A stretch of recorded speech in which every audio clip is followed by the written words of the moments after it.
छात्रों, दीपक सिंह, व्यावसायिक शिक्षक, आपका महावीर इंटर कॉलेज। और आईडी पे मैंने आपको डाल ही दिया है एक वीडियो कि आप सोमवार को आएँ तो ज़्यादा बेहतर रहेगा। जिनका कुछ बाकी वगैरह हो तो मैं रिपीट नहीं करता, आता हूँ सीधे टॉपिक पे। जो हम लोगों ने चुंबकत्व मैग्नेटिज़्म उठाया है और इस मैग्नेटिज़्म को हम ख़त्म करने की कोशिश करेंगे। इसके कुछ कंटेंट्स बड़े इम्पॉर्टेंट हैं, जैसे कि पृथ्वी में चुंबक के क्या प्रमाण हैं। तो विलियम गिलबर्ट साहब ने कहा कि स्वतंत्रतापूर्वक लटकाया गया चुंबक उत्तर दक्षिण दिशा में ठहरता है। छोटा छोटा लोहे के टुकड़े को अपने मतलब पृथ्वी में गाड़ने से बन जाता है।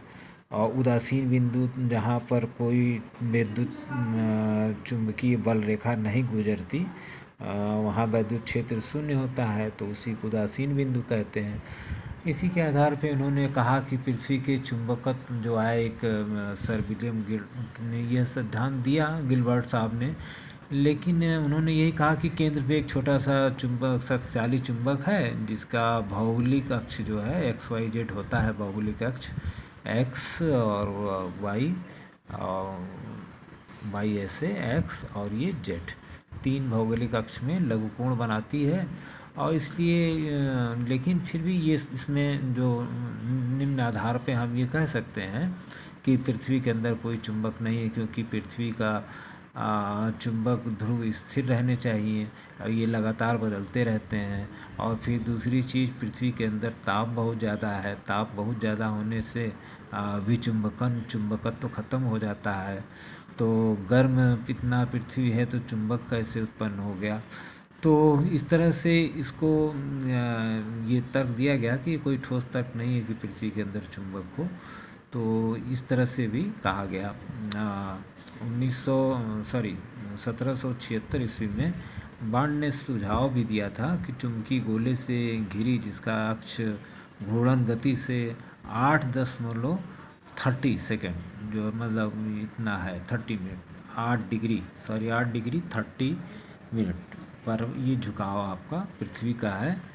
और इसमें आगे हम बढ़ें अगर, तो देखें कि पार्थिव चुंबक में कुछ महत्वपूर्ण शब्दावलियाँ जो आती हैं, जैसे भौगोलिक अक्ष क्या है।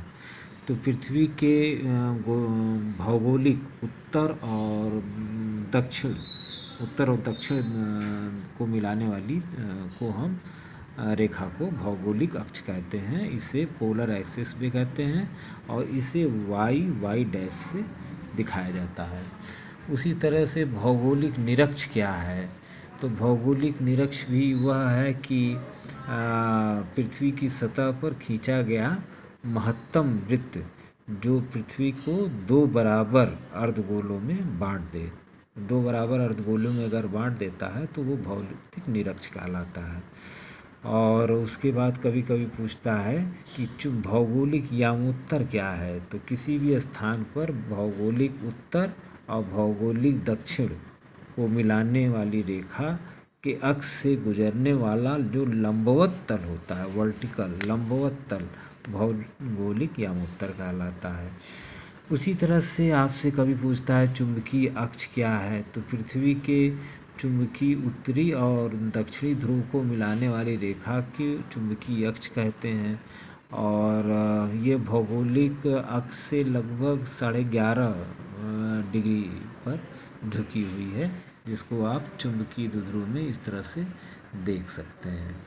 ये 11.5 डिग्री पर XY पर ये झुकी हुई है। इस तरह से है आपकी पृथ्वी का। आप इसको मैं पेज में भी इसको दूंगा ग्रुप में।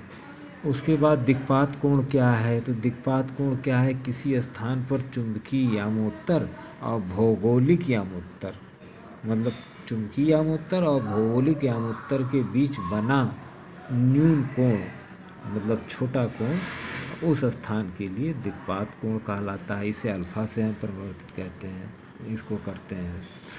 और इसी तरह से नति कोण क्या है। नति या नमन कोण कभी कभी पूछता है 1 नंबर 2 नंबर में।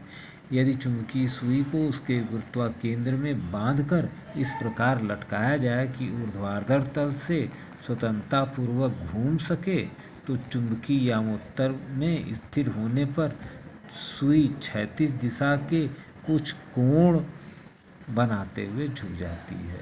तो इसी को नति सुई या नति कोण हम कहते हैं।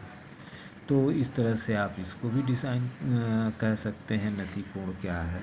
और ये पूछता है चुंबकीय क्षेत्र की तीव्रता के क्षैतिज घटक क्या है। तो क्षैतिज घटक आपका H बराबर B वही चुंबकीय क्षेत्र cos थीटा और वर्टिकल ऊर्ध्वाधर मतलब खड़ा, इसके घटक कौन कौन से होते हैं। तो B sin थीटा और H/B अगर आप करेंगे तो ये tan थीटा आता है।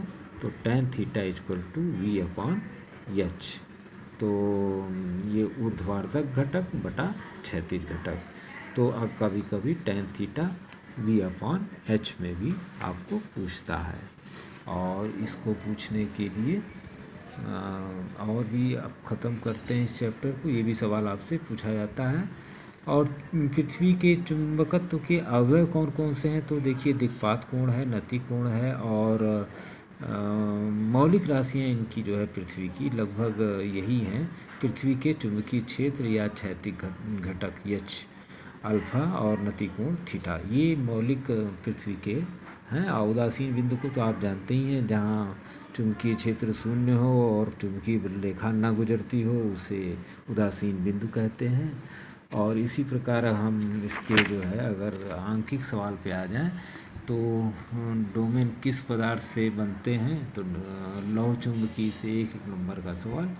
पृथ्वी के नमन कोण का मान क्या है। पृथ्वी के चुंबकीय ध्रुवों का नमन कोण का मान 90 अंश का है, 90 डिग्री का है।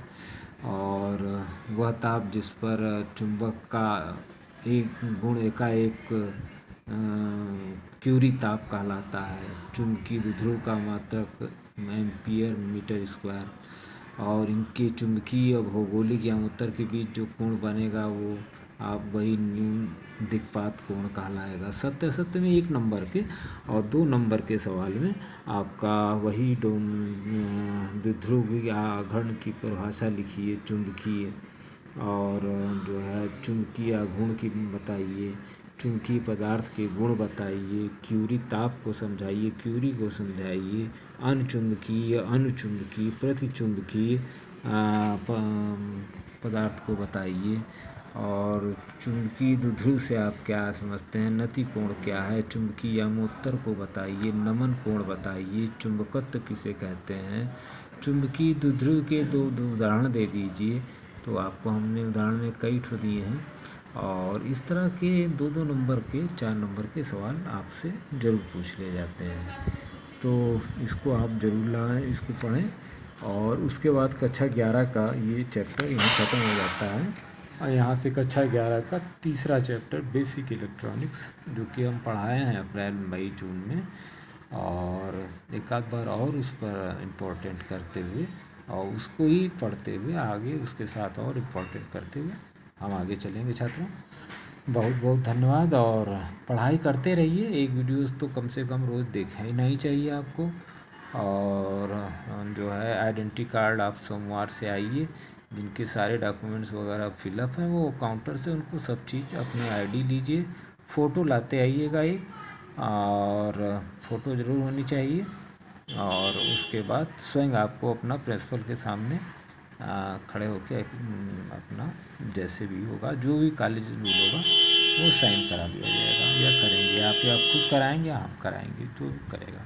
तो कक्षा 11 के मुझसे मिले और 12 के जो है वो डॉक्टर के सिंह के यहाँ के मिल के और उनसे अपना आइडेंटिटी कार्ड ले लें। वैसे उनका पुराना वही जो रजिस्ट्रेशन नंबर है वही है, रहता है। नया आईडी कार्ड वो ले सकते हैं। मेनी थैंक्स छात्रों, गलतियों को माफ़ करिएगा। और कोई वीडियो अगर अच्छा लगे तो उसे, अगर ख़राब लगे तो डिसलाइक ज़रूर करिए, ताकि हम उसको दोबारा फिर से बना लें।